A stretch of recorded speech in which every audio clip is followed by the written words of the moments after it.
Hello and welcome to the Knowing Show. I am your host, Christine Marie. I am once again sitting in my car. My parents have been in town visiting. It's been an interesting couple of days because uh, what initially catalyzed me seeing my parents and being with them over the last couple of days was actually my dad's physical health, and it's felt a little bit like a wake-up call over the last couple of days around how he's doing and his, I guess you could say, his physical well-being. And frankly, that inspired the conversation for tonight. They're in the hotel now just napping, and well, I guess not napping, they're going to bed. But I wanted to hop on here tonight and talk about this conversation, which is effectively how to know when our bodies feel off, why our bodies feel off, and how we can do a better job of tuning in and listening to our bodies. And as I've been thinking about this conversation this evening, watching my dad, watching him struggle with various health things over the last couple of days, but also, frankly, just kind of watching how he's engaged with his years, and then also frankly, how a lot of us are existing in relationship to our bodies. We're sitting and we are living such sedentary lifestyles. I'm working behind a computer most days, sitting most days. And also, not just that, but how I was raised to engage with my physical body. I didn't have a very healthy relationship with my body. And so today, as I'm thinking about what does it look like, feel like to be healthy, I haven't really known. It's kind of been a uncharted territory for me to come to experience and know my body for how I actually am feeling versus just kind of living on autopilot or living on default mode. And so for this conversation tonight of why does my body feel off and how to actually start to listen to our bodies, for me, I really want to go back to some of the core, I guess we could say, some of the core teachings that we were taught around our bodies from when we were kids. And each one of us was taught something very, very differently about how to engage with our body.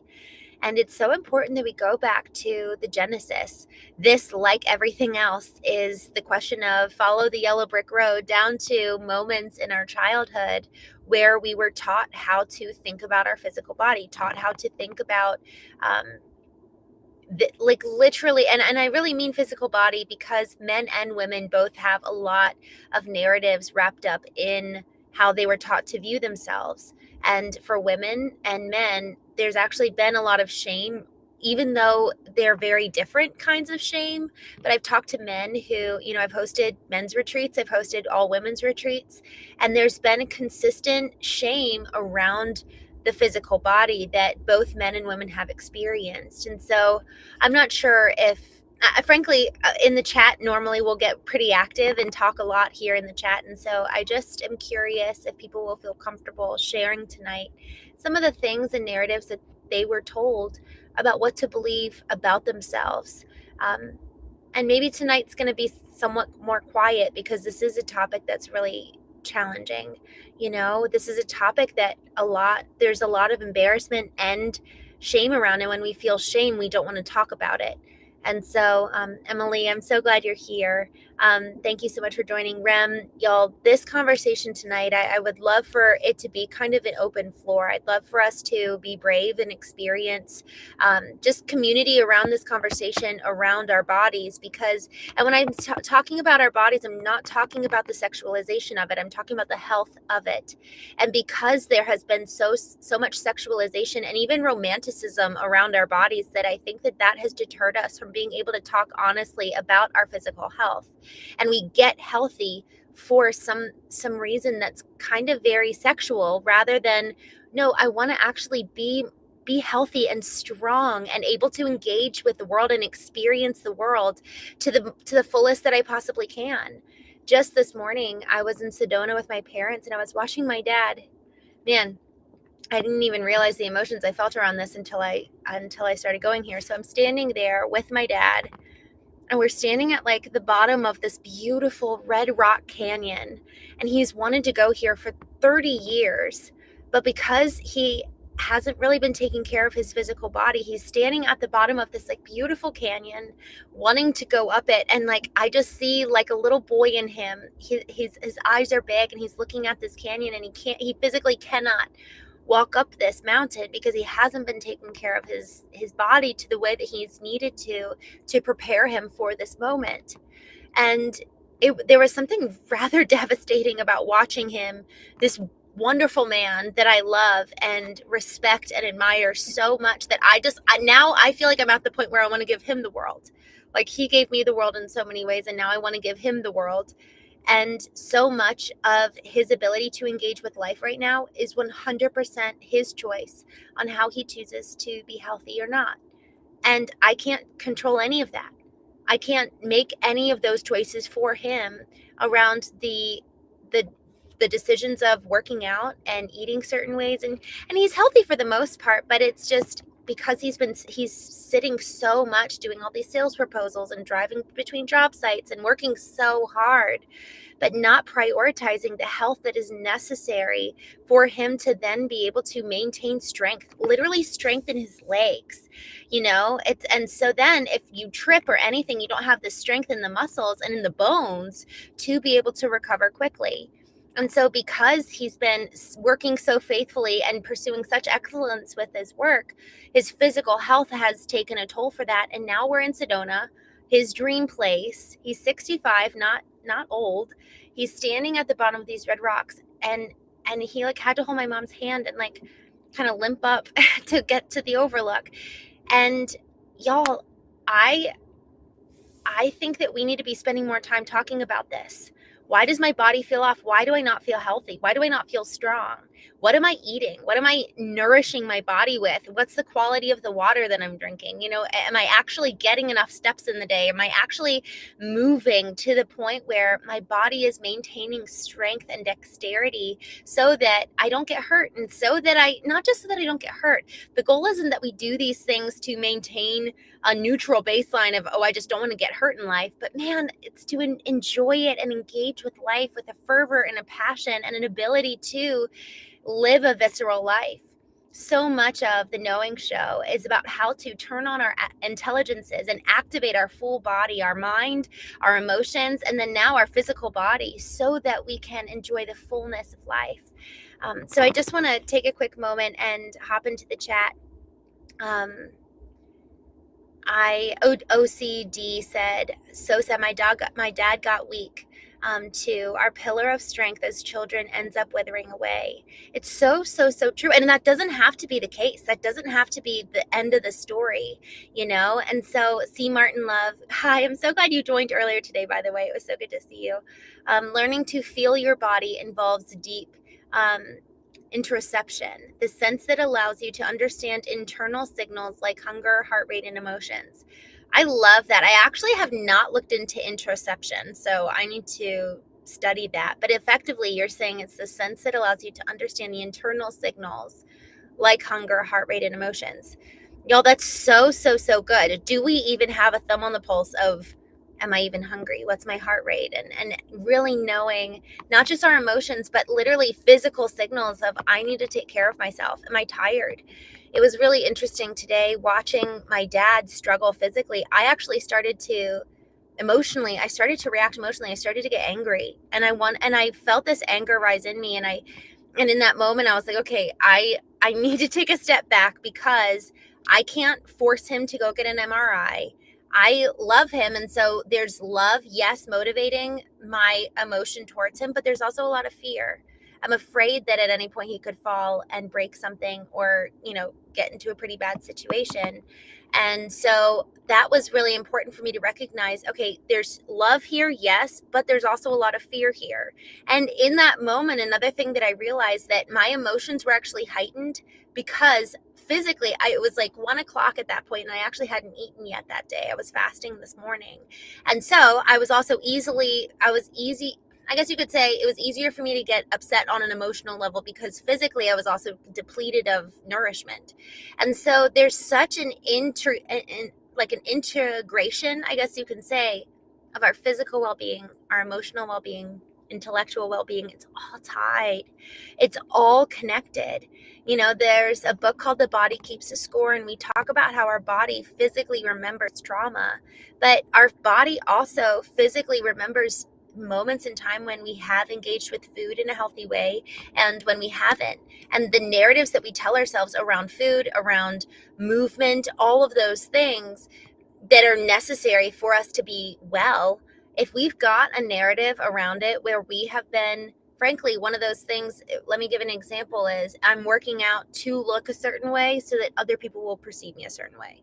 That's a very common narrative for so many of us, and it's falling into this trap of pursuing our own well-being for the purpose of others, for the gain of others' affirmation, rather than I want to feel good for my own sake so that I can be a good parent, so that I can be my best self, so that I can fulfill on my mission. Once we start doing things for ourselves so that, yes, we can love others better, the goal isn't just selfish gain. The goal is to serve. The goal is to love. Yet before we can get to that point, we actually need to make sure that we actually have purity of desire. Is it really rooted in love that I'm doing this? Or is it rooted in fear? And then the habits that stem from either love or fear are really, man, they have the power to stimulate so much well-being in us, or also stimulate so much. There's, this lesson from A Course in Miracles. I think it was lesson 16 or lesson 17. It says, we have no neutral thoughts. We also have no neutral actions, because every action is a response to thoughts. So if our thoughts are predicated in fear about what other people are going to think about us or how we're going to be perceived, then our actions are therefore going to be effectively corrupted. And we're not going to have the purity of intent and thus purity of action. And so the more we're actually able to get to the root of why we're doing something to begin with, it's then so, so helpful for us to be able to then have purity of action. And so let me go back to the chat here with Christopher. Christopher Adams, good to see you. I have had a habit of stress eating when I was a kid. It's something that I've always been ashamed of, but I also would have rather felt anything but the pain I have in my heart from so much in life. Wow. I thank you so much for sharing this. This is so incredibly honest. Someone shared a couple nights ago, Dustin Reichman came on the Knowing Show. I guess it was last week. And he shared how he would be eating as a child. And if he ate too much or ate too little, he would literally get whipped by his dad, who was suffering from alcoholism. And so because of that time in his life, he really learned an unhealthy relationship with food.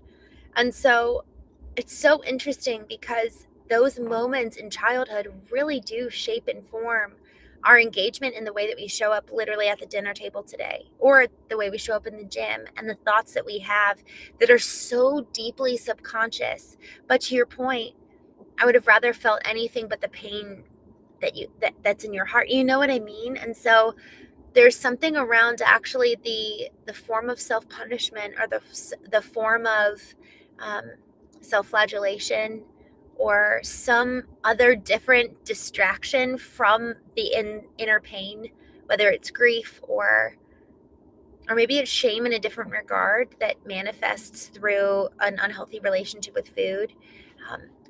Thank you for sharing that. I think that at first, it's so vulnerable of you to share that, Christopher, and I just so respect you for doing that. And I just really, really honor that.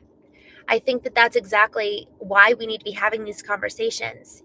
I have always found, I have 3 sisters, and then I've got now 2 sister-in-laws. So I have 5 other women in my life that I'm very close to, and then my mom, and then my niece.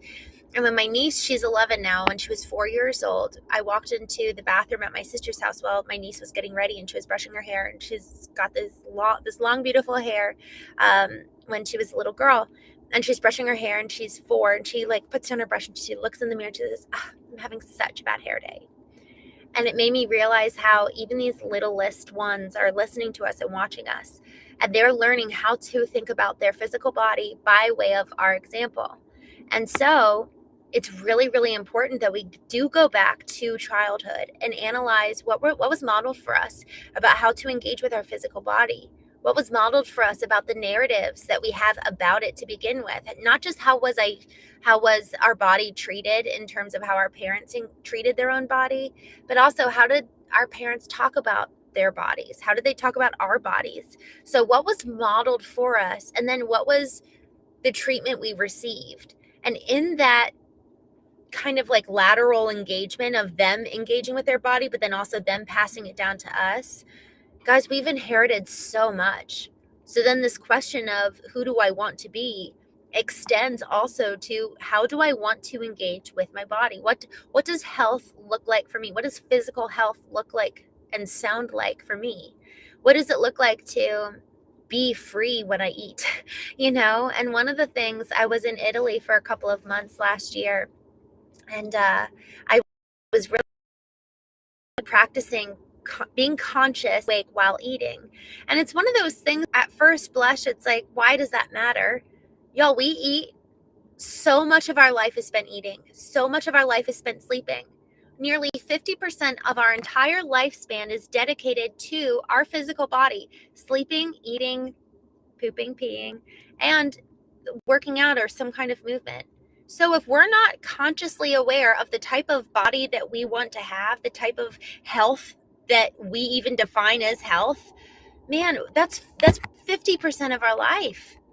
And so if we want to live and fulfill on this great and grandiose mission that we feel called to, if we want to be great, we have to take our body into consideration. What does health actually mean? I was doing a knowing intensive with an executive a couple weeks ago, and in knowing intensives, knowing retreats, there's all these different types of experiences that I'll offer for different either executives or leaders or just people who want to get healthy. And so I was sitting with this executive, and we were going back over his life and looking at, when were you most healthy, emotionally, physically, spiritually, mentally? And he found different moments in his life, and what he found was that when he physically he also looked the best. When he felt best relationally and emotionally in his life, he also physically, that was matched. So our physical health so often is a manifestation of the state of our inner life. Our emotional health, our intellect, our mental health, how is that showing up in the way that we're physically engaging with the world? It's really, really interesting, because when we physically are literally ill, like physically sick. A friend of mine, he's been suffering from really bad different types of metal poisoning in his body. And when he is in an environment with people who have been toxic for him or really painful for him in the past, he gets physically more sick. He gets really bad headaches, and the mercury manifests even more than when he's not around these people. And so it's really fascinating, y'all, when we start paying attention to how our body is connected to our emotions, to our mind. We realize that if we want to be to the tip-top peak performance intellectually, we can't neglect our emotions. And if we want to be emotionally healthy, we can't neglect our physical body, because our physical body is going to be a reflection. It's going to be a mirror for us. Y'all, when I get stressed, I get it from my dad, and it's not cute. I actually burp. Like my whole digestion system gets all out of whack when I'm stressed. So the second I burp, I'm like, oh, I'm not at peace. And that's my signal. Our physical body gives us warning signs and signals that something's not right. The question is, are we listening? So this whole question of something feels off, something feels wrong, what then happens? What's the next step? How do we engage with our physical body? Do we show it respect? Do we show it that we honor our body? Are we actually taking the time to tend to this vessel that's the vehicle for this life that we are living? And if we say we value life, are we actually valuing and honoring our bodies? So I'd love to even just hop into the chat now and hear from you guys. And I'd love to hear from you all around, what does health mean to you? Because I got to tell you, it was probably last spring when I realized that my entire definition of health had been informed by society. I had never really taken my own definition of health into my own hands. I had never created my own definition. And so because of that, when I wanted to be in the best shape of my life, or I wanted to get healthy, I didn't even know what that meant. because I'd never taken time to define it for myself. And so I'd love to hear from y'all. What does that even mean to you? What does health mean to you? I'm just going to jump in the chat here. Just jumping in. Hello. Oh, Melina, I'm so glad to see you. Um, mm, she says, I know I'm guilty of not paying attention or tuning into my body. Same. Honestly, I think that that's one of the biggest and most important things is actually tuning in and paying attention and listening. It's listening to our emotions and listening to our bodies and seeing how am I doing? you know? Um, okay, I'm just looking through here. Just jumping in. Peter, hello from Sweden. I'm so glad you're here. I'm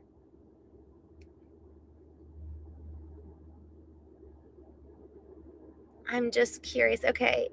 Fire Boltaz. I just exercise 3 days a week. It's not rocket science, and I eat whatever food my wife cooks for me, which is homemade. I love that. Honestly, I love the rhythm. Exercising 3 days a week. I've found that even if I'm just working out, honestly, if I'm just doing some kind of movement every day, I got my Fitbit again a couple weeks ago, and I'm just counting my steps, and it's like, oh, let me get up and move. And it actually has been buzzing to remind me like to get up every 30 minutes, I think is the setting. And that's been really, really helpful because really it's been interesting to see how much I'm really sedentary in my entire life. Joe Ingram. Isn't this coat the best? Oh my gosh. Shagaboo. Absolutely nothing matters to you if you don't have your health. Y'all, it's so true. I've gone probably the room that I've been in that has had the most successful people, and I put success in air quotes because most of them would say success is having a lot of money. So I go into this room, there's a lot of successful people, and the things that they talk about is not how to earn more money, it's how to be healthy.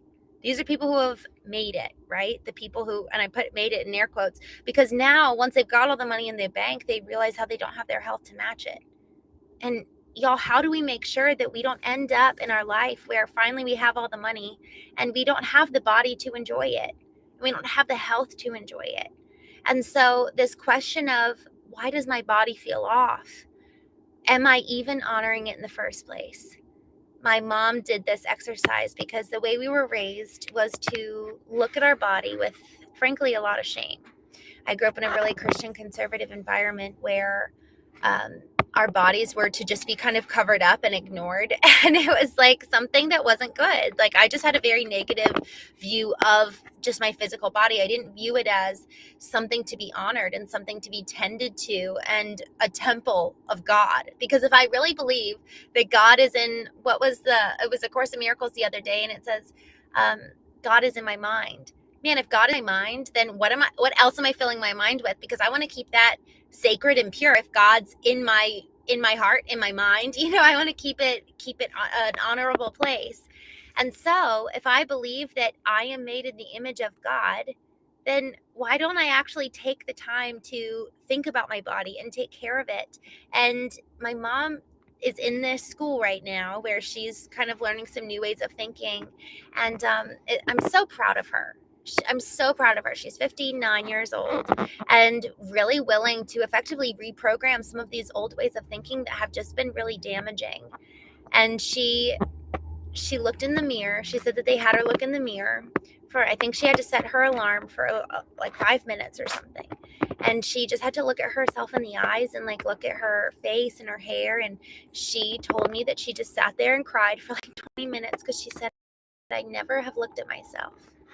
And this is the most precious woman. She had 6 kids and she gave everything to everybody else. And now at 59 years old, she's learning how to love herself. And it's loving herself for the purpose of service and love for other people, because we really can't give from an empty cup. We really can't give from a place of depletion. And the thing is does she believe she's worthy to begin with of being known and loved, even if there was no one else that she could help ever again? Is she herself? Are you yourself worthy of love? And if we actually believe that, then that might mean that we probably could tend to ourselves a little bit better and love on ourselves a little bit more. And in that process of she realized that she had green in her eyes, and she never knew that before because she always felt so much shame over her body. And so again, it's really taking this whole concept of sexualization and romanticism out of relationship with our body and actually looking at it as a vehicle and a vessel and a temple of God where you and I get to exist. When you cut someone open and do heart surgery, you don't find them.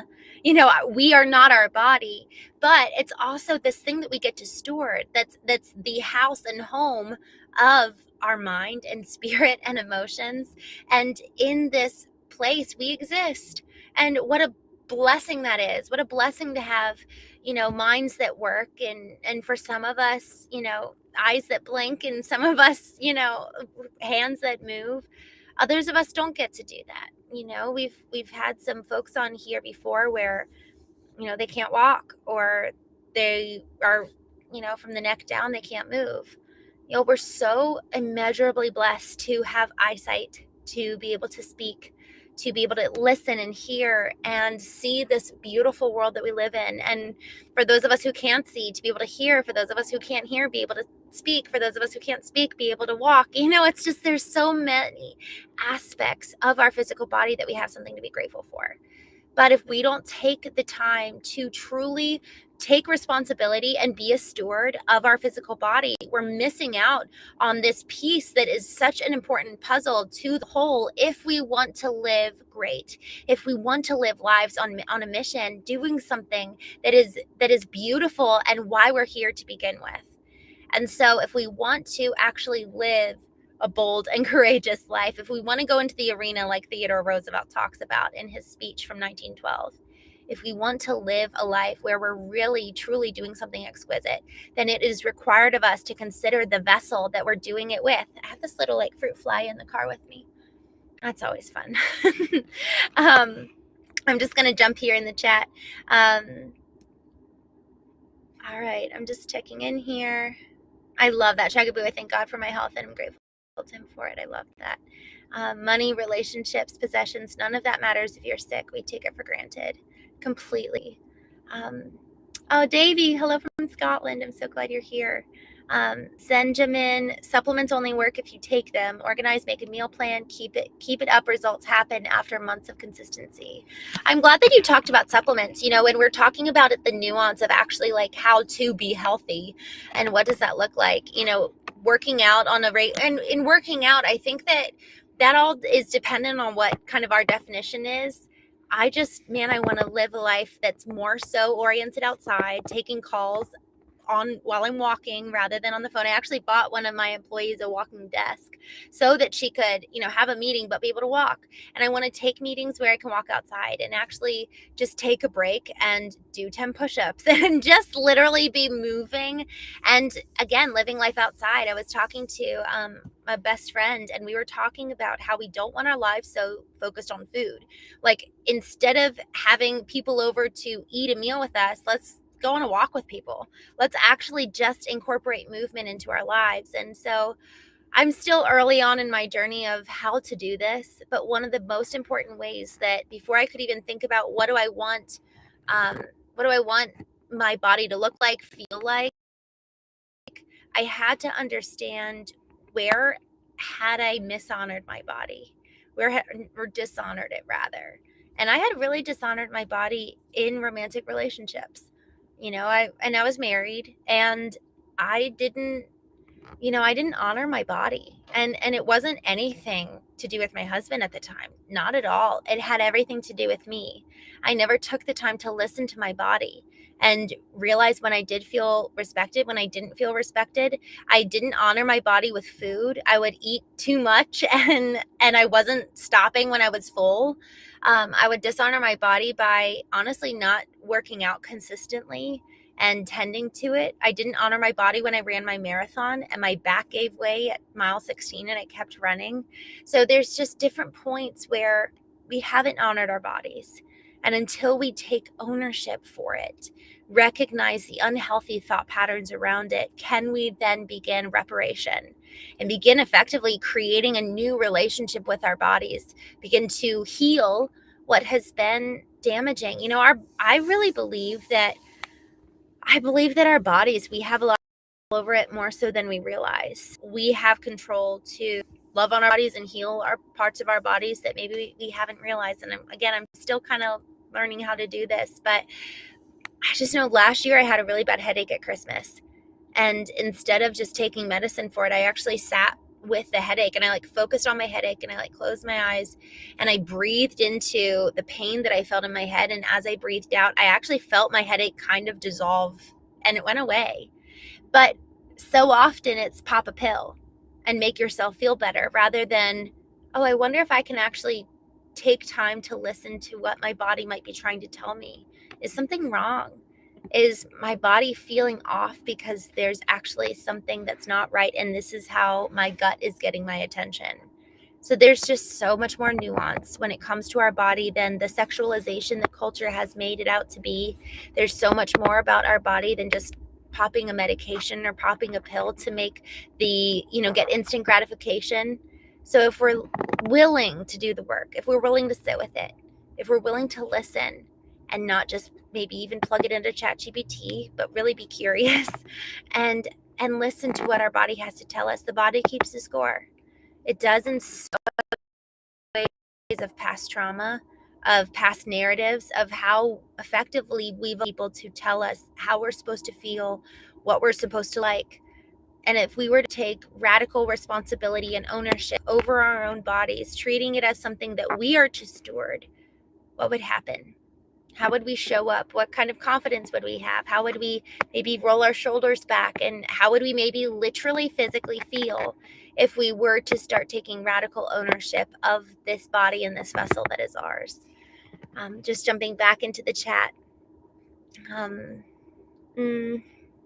I love this. Seeing a baby, smelling a flower, drinking water when you're thirsty, learning something new. These are the small things we take for granted.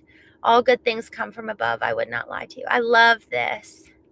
It's so true. Being so present allows for that.